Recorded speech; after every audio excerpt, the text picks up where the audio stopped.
course, the child goes to the teacher who will guide that child. What do you mean by external moral authority?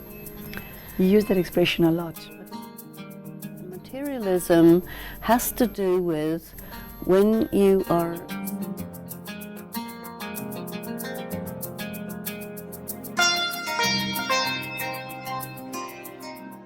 Hello, it's great to have all of you back for the course in Values and Spirituality. In today's lesson, we will be looking at the subject of using your free will. Although this has come up before, this episode will pay particular attention to it because we're going to look at what free will is, how one can harness its power, and how you can use it to your own advantage. Sister Denise, a very, very warm welcome to you. Thank you. Now, Sister Denise, in the last few episodes, we looked at non-punitive methods of correction and effective language on mentality. Now we are progressing onto free will. So it's interesting to me that we're moving from behavior to words to something that is internal and internal power. I find that progression interesting. You start off with the following words: spiritual practice is successful and effective when based on guidance and the opportunity to discuss what you are learning. What does the interaction do for the adult student? You remember what we were talking about in an earlier episode about inductive learning, and you hear information, but you can only absorb so much. You understand it better when you start using it, and you also understand it better when you start discussing not only what you've learned, but also what's happened when you've used it, because sometimes you may think you've understood it, but when it comes to the practical application, you find yourself confused, and then you really need to discuss, now, what does this really mean? Because I think a lot of the time people are so used to being passive learners that they assume it's gone in. What does a passive learner mean? A passive learner is the conductive style of pedagogy where you're just sitting there and a teacher is saying something and you're doing your best not to be bored because you may not, see the relevance of it, and you're trying really hard to remember it for the purpose of speaking it back, but not for the purpose of using it. So the whole way in which we're doing this course is new, and many people, they feel, because of the feedback they've been receiving, that they don't really have the right to their free will, and they're busy thinking about what they should, have to, and ought to. But you see, we are responsible and expect to be held accountable for what we do, which means that we decide what we do, and that is done using your will, and it has to be free. In a way, it's not that free because there are many constraints that we have to take into consideration, but we don't want to be under the constraint of just somebody wants us to be a certain way just because it's convenient for them. And so when we're making moral choices and decisions about what we will do next, it's just very important to take the time and just feel out and tell oneself, I am free to do this way, that way, the other way. I look at my options, I decide which is the best, and tell myself I have the right to choose that option, even if other people may criticize it, disagree with it, tell me I don't know what I'm doing. So cultivating your free will has a lot to do with really being yourself, for yourself, and it has a lot to do with self-respect. What I heard from what you just said is that you decide the person that you would like to be. That decision is not made by any other individual except you. Well, it's constantly being made by other people, but whether or not you accept it is up to you. It seems to be quite an elemental effort that one has to make, Sister Denise, very primary effort. It kind is. of underlies everything we've been talking about since the commencement of the series. And this is because in the sets of values that we're looking at, you have external moral authorities who are positioning themselves in a position of power over you, and you are taught that you don't know anything. This way, you're being given information, you're being taught the laws that govern human interaction, and you're being encouraged to make free choice, and also to consider what will be the consequences to you and to any other people involved.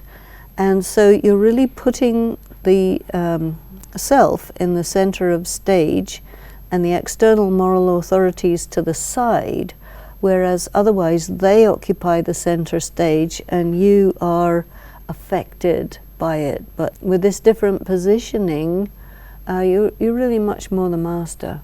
Okay, so you go on to say, each individual comes to understand how to proceed for optimal growth and personal fortitude. Taking responsibility and using your own free will are fundamental to this process.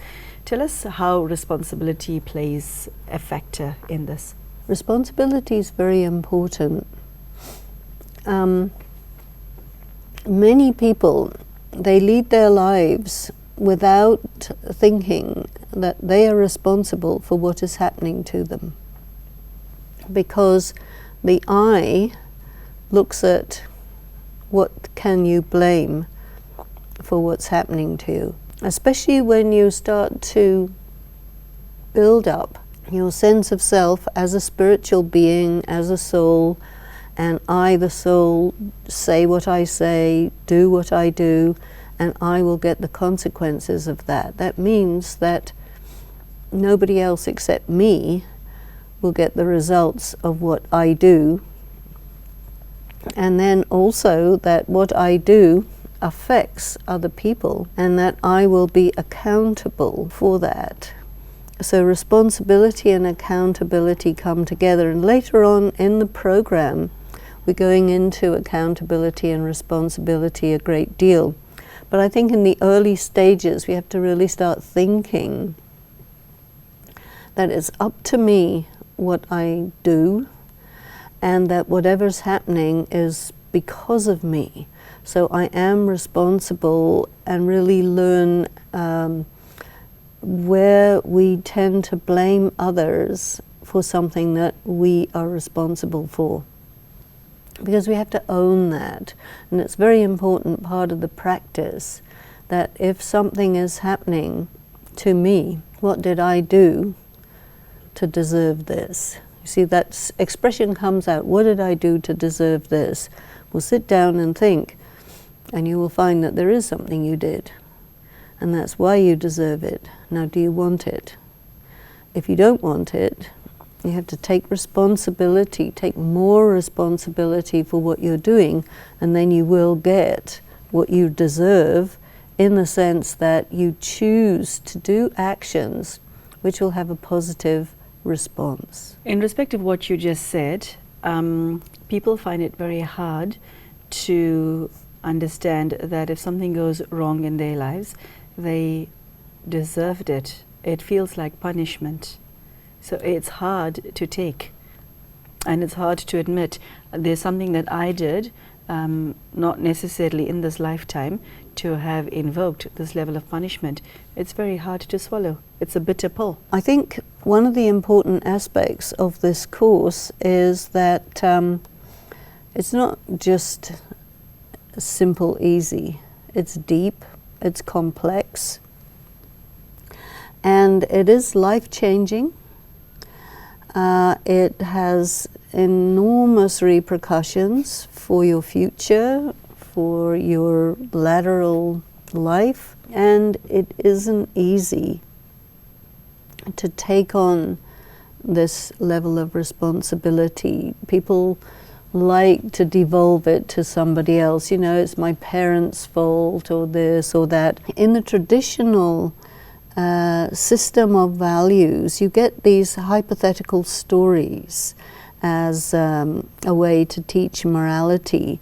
And one that you hear very often is that the behavior of a child is because of how the parents raised that child. No doubt they have influenced the child, but to say that that is the only influence and devolve responsibility for the behavior to the child if it's an adult child, this is a very short-sighted, very shallow understanding. And so, of course, there are environmental, social, and circumstantial influences on everyone.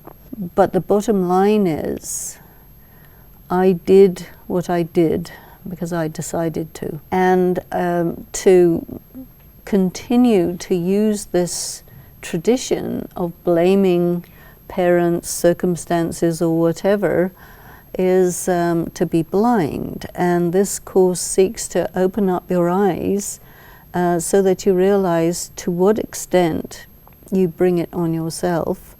And if you don't want that, then you have to change what you do and how you do it. And really studying the philosophy of karma means that you can decide what kind of future you want, and you can calculate what you have to do in order to get that on every level. Well, since you put it that way, it does make a lot of sense. We go on. Meditation precipitates change and accelerates your spiritual growth. How does this happen? As you know, there are many levels of meditation, many forms of meditation, but at the simplest level, taking time to ponder on what you are learning, to meditate on that, means that you're anyway becoming more sensitive to the fact that whatever I do, I'm responsible for it. You also become aware that you have more options than you think, because you sit down and quiet, you look at the bigger picture, you see what's there, you calm yourself from your emotions, and you say, okay, now what will I do? And you become proactive, you see. The other thing that meditation does is it enables you to absorb spiritual power. And when you absorb spiritual power, things change. Instead of saying, I can't, you realize that that's not really truthful. And it's more truthful to say, I don't want to. And that brings your will into it. I will, if I decide I will, and I won't. But I cannot say I can't, because I can.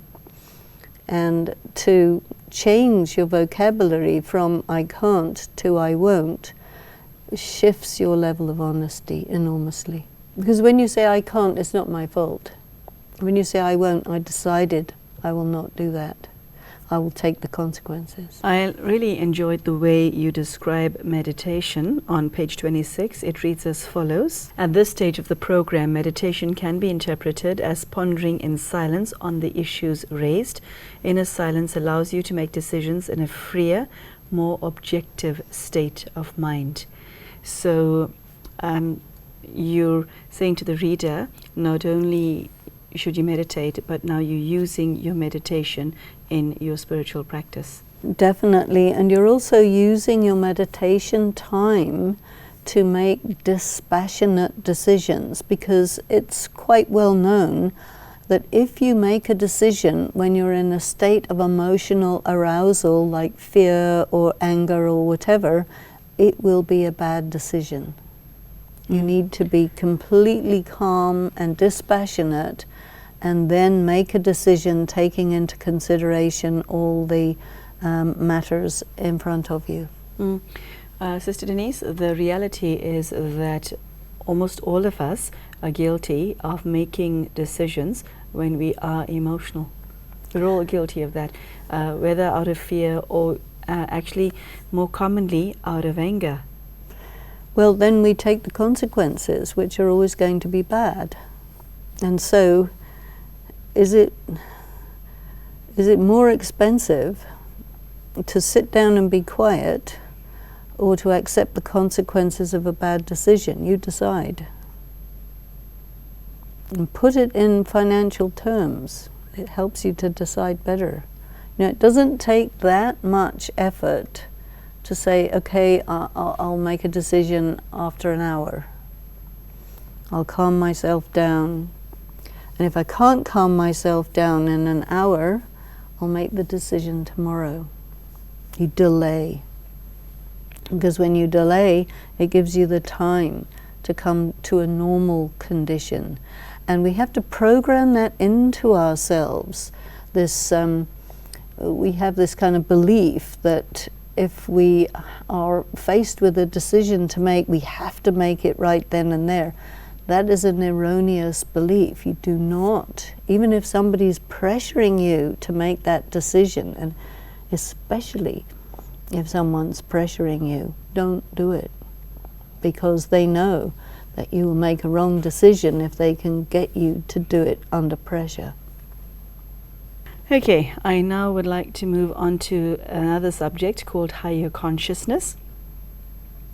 And you start off by saying, it becomes progressively clear that values and spirituality are interdependent and that they flourish best in the fertile ground of a higher consciousness.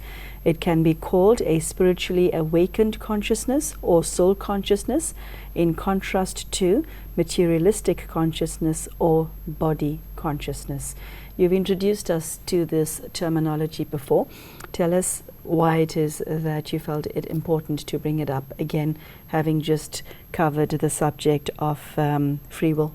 Well, as we go through the course, we're becoming aware that we do function on variable levels of consciousness, variable states of consciousness, and that it is within our capacity to choose what level of consciousness we need to operate on.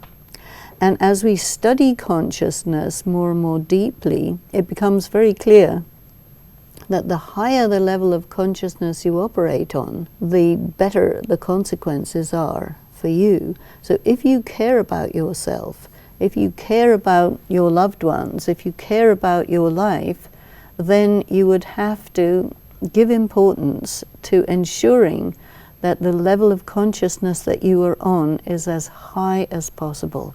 Okay, so I need to ask you this at this juncture.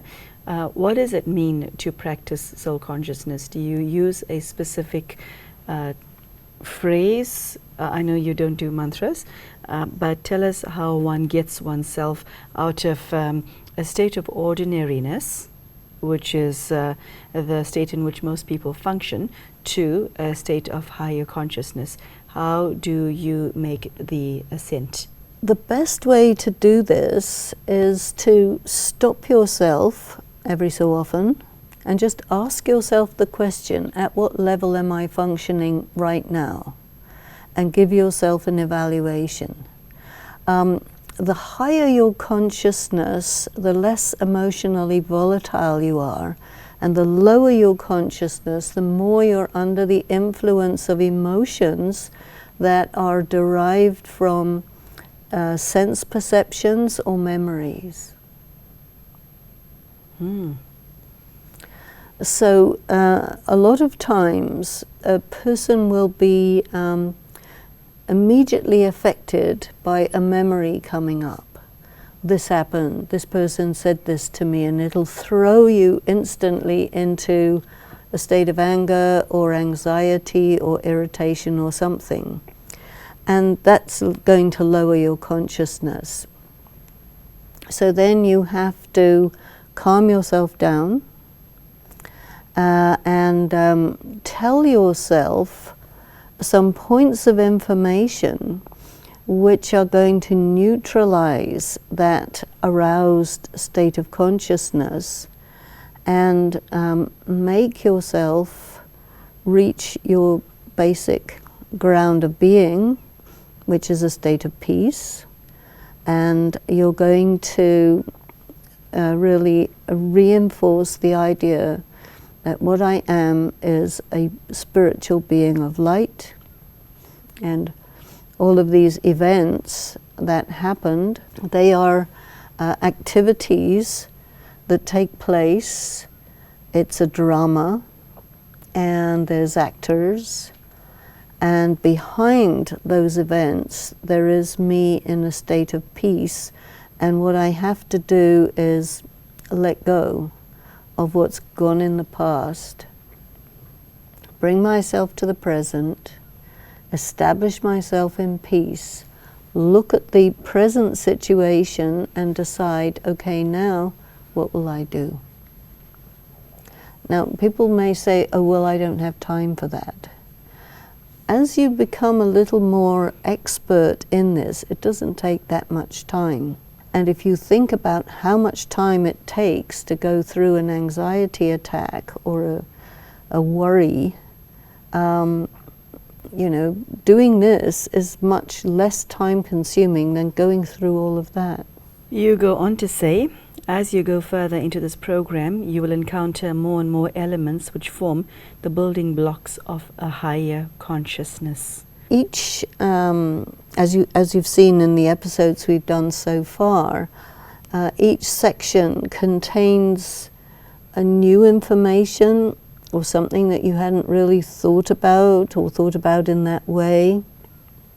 And each piece of information actually leads you to a state of being more connected with your inner being, which anyway raises your level of consciousness. You start to be much more precise in how you think and how you talk. You become more truthful to yourself.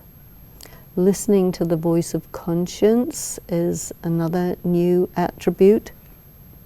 And we're still in the first unit of book 2, so we haven't got very far along the course, and you can see there's quite a lot of books here, and each one contains plenty of information. I think it's a good thing to go slowly, because we have a lot of deconstructing to do. Everyone grows up with a bunch of prejudices and preconceptions, and you don't usually notice them until something comes up that challenges them. And if we're going through this slowly, we get the opportunity to notice what's coming up, how it's affecting us, to what extent am I under the influence of my upbringing, the moral authorities around me, just exactly how free am I, and so on. So these building blocks of higher consciousness come little by little. I think it's also a good idea to realize that this is lifelong learning. So just by reading the books one time, you skim it. By going through it slowly like this, you may take a lot of time, but you really know it by the end of it, so that you're able to live it and you're able to talk to other people about it because you understand your subject. Okay, thank you very, very much. That was very lovely to listen to. So there you have it, using your free will and higher consciousness. Sister Denise has provided us with a lot of food for thought. I would strongly encourage you to go back to these few pages in book number 2 so that you can have a deeper understanding of what was meant by these words. And I must say, I find whatever she says very spiritually attractive, and it's a state that I want to be in, and I would invite you to do the same. Thank you so much for joining us this half hour. Take care and goodbye.